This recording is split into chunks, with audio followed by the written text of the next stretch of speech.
Allahu Akbar, Allahu Akbar. Bismillahirrahmanirrahim. Alhamdulillah.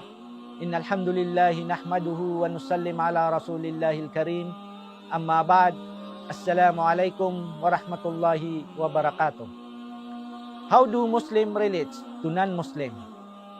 First, observe the cardinal role of tolerance. Allah said in the Holy Quran in Surah Al-Hujurat, verse 13, Bismillahirrahmanirrahim. Ya ayyuhan nasu inna khalaqnakum min zakari wa untha wa ja'alnakum sa'uba wa qabaila lita'arafu inna akramakum indallahi atqakum innallaha alimun khabir.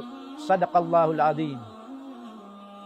Second, invite with wisdom and with beautiful preaching. Third, highlight commonalities rather than differences. And fourth, promote mutual respect and tolerance. Wabillahi taufiq wal hidayah. And let us pray.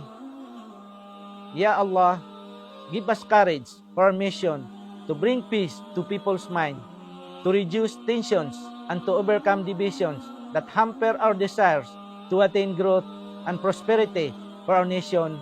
Walhamdulillahi Rabbil Alamin. Amin. Wa ba'd. Wassalamu alaikum warahmatullahi wabarakatuh.